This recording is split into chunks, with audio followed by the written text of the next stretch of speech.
I don't have to bring my box. It's a great day. You guys won't have to get up with.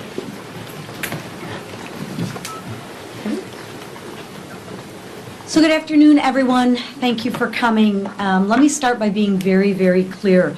The Iranian regime is not a partner for peace. It is a regime that won't hesitate to kill our troops, our diplomats, or our citizens if given the chance. This is the same regime that has already murdered hundreds of Americans. The same regime that chants death to America actually in their streets. And the same regime that races to develop a nuclear weapon capable of killing thousands more. And you know what? When this regime threatens death to America, I actually believe them. I take them at their word. And I take those threats very, very seriously. And you know what? The American people do too. That's why President Trump's actions matter. Peace through strength isn't a slogan. It's the strategy that has kept America safe for generations. And President Trump just reminded the world that the United States of America will not be pushed around. But while our troops are strong overseas, Democrats here in Washington are playing politics with our security right here at home. Nearly every single Democrat voted against fully funding America's homeland security. Think about that for a minute. Let that sink in. Every single Democrat, nearly every single Democrat, I think there was one, voted against funding America's security. Perhaps that's why they didn't stand during the State of the Union. But under the Biden administration, more than 380 people on the terrorist watch list crossed over to our borders. Around 100 of them were released back into the interior of our United States. That's not speculation. That's not politics. Those are the facts. And yet Democrats are still refusing to fully fund men and women who protect our homeland. Our Coast Guards, our TSA agents, and the professionals working every single day to keep our country safe. That's not just irresponsible, it's absolutely shameful. We can debate policy all day long. That's part of the job. But we do not play politics with national security. We do not gamble with the safety of American people, and we do not leave our troops wondering whether we have their back. So right now, thousands of brave Americans standing watch against Iran's threats, and 6 have paid the ultimate price. To the troops supporting Operation Epic Fury, America and Republicans stand with you. We see your sacrifice, and we are praying for your safety. And when your mission is done, we will welcome you home with the gratitude in which you deserve. With that, I will turn it over to the chairman of our Intel Committee, Mr. Crawford. Thank you. I thank our Chairwoman McClain for bringing us together. See how fancy schmancy we are over Very here? fancy. Very fancy. I want to first acknowledge the incredible success of Operation Epic Fury. This is a testament of the leadership of the White House, the Pentagon, the State Department. This operation has been a masterclass in American military superiority. We continue to pray for our safety of our U.S. service members, and we pray for the families of those 6 that have been lost in service to this great nation. Let me say one thing that's important to note. This is not a new war. The Iranians have been at war with the United States since 1979. This is a 47-year predicate, and President Trump had the courage and the resolve to say, not anymore, not on his watch, we're going to put an end to this. And for the former military intelligence officers who've served in Central Asia or the Middle East, they know that this is not a new war. It didn't just happen out of the blue. And I would also say this has been an unprecedented level of transparency exhibited by the Trump administration. I certainly haven't seen this level of transparency in my time in Congress, or for that matter, I can't recall, even as a military veteran, the level of transparency that's been exhibited by President Trump. As Chairwoman McClain indicated, the Democrats are playing games with our national security, refusing to fund our DHS. This just can't stand. This is not the time to be playing games with funding when we have such a high threat level here. Iranian proxies remain committed to Iran's dirty work, and they're not limited to a specific geography. They'll come here and they'll exercise here. Cyber attacks could be particularly damaging here in the United States, and we should never allow lack of imagination to be our downfall. Every single day, DHS remains shut down. The Democrats are sending a message to the American people that they don't care about our safety, they don't care about our national security. With that, I want to recognize Representative Evans.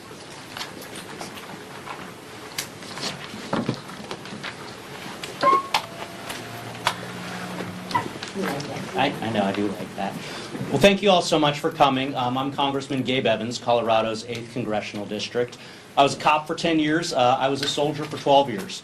I deployed to a combat zone in the Persian Gulf region, or the Arabian Gulf for our service members over there, in 2012 and 13 as part of the global war on terror, where I served as a Black Hawk helicopter pilot and my battalion's intelligence officer. I had a 5-month-old son when I left. He had just finished a month-long stay in the hospital. He was 18 months old when I came back. I missed every step.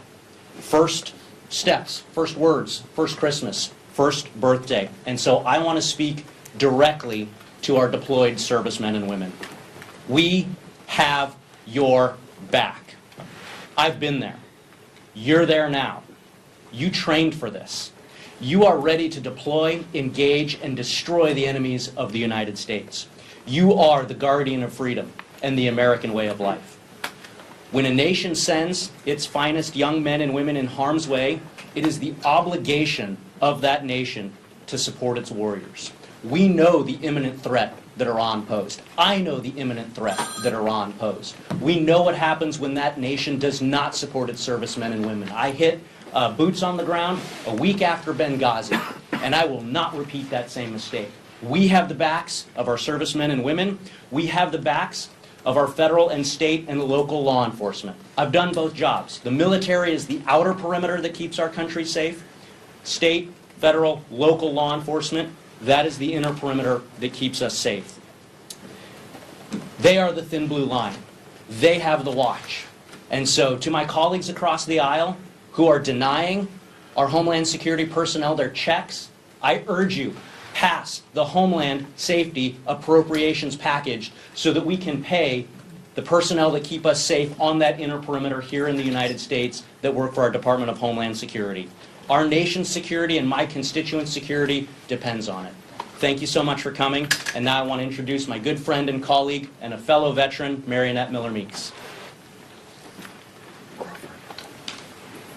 I should lower the podium. Thank you, Representative Evans. The freedoms we cherish, the freedom to speak our minds, the freedom of the press, the freedom to vote and pursue the American dream are not guaranteed by words on paper alone. They are secured by the courage and the sacrifice of men and women who wear the uniform of the United States. And as a 24-year military veteran, married to a 30-year military veteran, the father of a veteran, and of whom 8 children in our family, 6 of them served in the military, I know that truth all too well, ready to deploy at a moment's notice. Today I want to shine a light on 2 brave Iowans who gave their lives in service to our country. Major Jeffrey R. O'Brien of Indianola and Sergeant Declan J. Cody of West Des Moines, who were among the American service members killed by Iranian strikes in Kuwait. They were sons of Iowa, soldiers who stepped forward to defend our nation and protect these freedoms that we hold so dear. And because of heroes like them, America has stood for nearly 250 years as the freedom capital of the world, a beacon of hope where liberty still shines bright.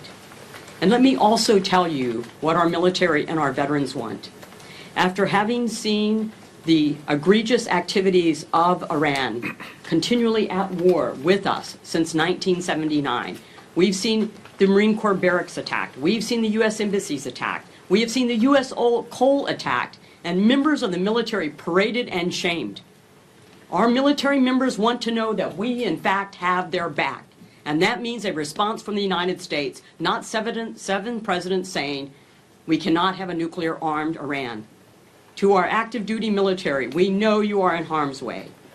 We pray for you. We pray that you have all of the training and the equipment that you need, and if you don't, contact us and we will make sure that you get it. But you are defending this great country, and we, in the Republican Conference, we have your back. To the men and women serving our nation here at home and abroad, and especially those standing watch in the Middle East tonight, thank you. Thank you for your courage. Thank you for your sacrifice. And know this, America stands with you, always. God bless our troops, and may God bless the United States of America. I'll now introduce Representative Nick LeBeau.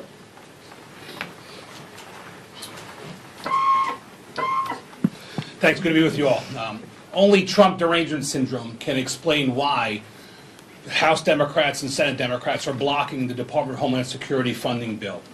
That bill, and they say it's about ICE, but it's not. That bill and ICE is already funded for years. CBP is already funded for years. But the funding that comes from that bill funds our Coast Guard, our TSA, our cybersecurity professionals.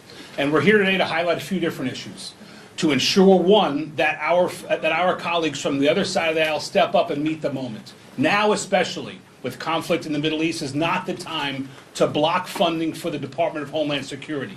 We could be under attack by Iran. Cybersecurity issues have already risen in our borders already in the last week. It is time for Senate Democrats and House Democrats to do the right thing for the country and to fund the Department of Homeland Security appropriations bill. They should reject the notion that that party has had for the last few years to reject everything that President Trump has had. He's right to support funding for the Homeland Security Department, and I urge my colleagues to do the same. I want to bring up my friend from Iowa, Air Force veteran, Representative Zach Nunn. It's always a privilege to go after a Navy man. Thank you very much, sir. Friends, this week Iowa will receive two more of its own who died in defense of our nation. This follows on a trip that many of us had to Dover earlier this year to receive two Iowa Guardsmen who were serving in CENTCOM, killed by terrorists, and had the opportunity with the Iowa National Guard, a unit in which I have served, to be able to take action and eliminate that threat through Operation Hawkeye Strike. The brave actions of our men and women in uniform, whether it's in the Department of Defense or the Department of Homeland Security, is a direct reflection of the commitment that young people across our country are doing to protect all of us. As is noted, less than 1% will put on that uniform, but they will defend the 100% here on the home front. I want to share the names of Sergeant Deacon Cody. Cody was 20 years old. He followed a pathway that was very similar to my own. We both went to Drake University. We both wanted to serve our country. This young man actually was ahead of me in line. He was already a staff sergeant at age 20. With his family's blessing, he went to go serve in the Middle East. And he was serving with the detachment out of Des Moines, the 103rd Expeditionary Sustainment Command. There he was joined by his major, Jeffrey R. O'Brien, from Waukee, also growing up in Indianola, Iowa. He was a senior NC officer who had dedicated decades of his life to answering the call and mentoring young troops. This week they will come home with a flag not flying over their home, but draped over their coffin. The reflection of 6 KIA are a reflection of the ultimate sacrifice put forward to defend this nation. But they're also accompanied by 9 wounded in action. We spent most of the day on the phone yesterday with the spouses, with the families, with the kids, as they were evacuated from Kuwait under a barrage of Iranian weapon systems. I'm happy to report that they are now safe in Germany, waiting for their family. Their wounds are still under assessment, and I won't make any comment on their health or their final diagnosis until the families are with them. But I will say this, that the toll that's being taken, not just on those serving on the front line, but on the simple fact of trying to get Americans back into country, 17,000 of which have been done so bravely by our State Department and our Homeland Security, as well as the families just trying to get on a plane today. They'll pass by another group of individuals in uniform, our TSA agents. The same TSA agents who I awarded just 30 days ago a Distinguished Medal for their longest shutdown without pay. Frontline members of our security apparatus, protecting all of us, who now are facing no pay again. And while they're joined by brave sailors from the Coast Guard, members of FEMA, thousands and hundreds of thousands of individuals who are paid under the DHS budget, tragically, my colleagues on the other side have seen fit to continue this shutdown that deprives not only national security, not only the pay for these individuals, but makes it hard for a family member to be able to visit a wounded veteran in a time of crisis like this. Americans know it doesn't need to be this way. I'm proud of our leadership for continuing to fight forward, to recognize that we should fully fund our government, something that's not been done in the appropriate way since 1993, but most importantly, that we defend the things that matter, our nation. So for that 1% of Americans wearing the uniform, whether overseas or at home, not only do we thank you, we have an obligation to you. I'm proud to say that this team is standing up to do the right thing in the same way that you have. And as a combat veteran like so many on this stage who have flown these operations in the Middle East, our security at home starts with our security overseas. The most important security is the one that takes all of us into account, including our families, right here on the home front. Thank you very much, Lisa. With that, I'd like to invite my very good friend, an aviator, a helo specialist, a Navy veteran, Ms. Jen Kiggins, to come to the podium. Thank you, Zach. It's a privilege to be here. I'm Congresswoman Jen Kiggins. I proudly represent Virginia's 2nd District, home to our East Coast Navy. When you turn on the news at night, you most likely are seeing an F-18 taking off an aircraft carrier, probably from my district. We're so proud of the men and women who have stepped up to serve. You know, we joined the Navy. I'm a Navy veteran, married to a Navy veteran, mom, proud mom of a future Navy veteran, active duty Navy pilot. When we join the Navy, when we put that uniform on, we don't join the Navy to sit at the pier. We join the Navy to take that warship to sea, to be that tip of the spear, to be that deterrent. I couldn't be more proud of the men and women who are serving in the Middle East right now, especially the sailors from my district, but all of our military members. We're asking them to do an important mission, to finish the work that was started by Iran decades ago when they declared war with America. They've been chanting death to America in their streets for decades now. So the fact that this administration has put their legacy on the line and has taken that step to say we'll tolerate this no more and to make our country and our world a safer place, I couldn't be more proud to be a part of that team. At a time when we're asking so much of our military members and their families, I want to encourage my colleagues across the aisle to step up and support our military like this group of Republicans in our Republican conference has done. Right now we're playing politics with something like the Department of Homeland Security funding. I don't need my active duty members to be worried about the safety and security of their families that they've left here in the homeland. We need to go ahead and stop playing politics. This is a time to be unified, a time to stand together with our military and our military families so they don't have to worry about that safety and security piece. So I couldn't be more proud of the men and women in my district. I couldn't be more proud to stand with them every day of the week and to remind them that not just me, but my entire conference, the people on stage behind me, and the people here in Washington have their backs. We support them every day of the week. God bless each and every one of them, and God bless our great nation, the United States of America. Thank you, and I give the floor back to our chairwoman, Lisa McClain. Thank you. And Mr. Crawford, if you want to join me, Chairman Crawford, we'll take a few questions. Thank you very much, Chairwoman, Chairman, other members. When it comes to the Department of Homeland Security funding bill, the Democrats' demands, as you know, are policy in nature: a ban on ICE operations at churches and schools, a ban on mosques, requirements of judicial warrants, etc.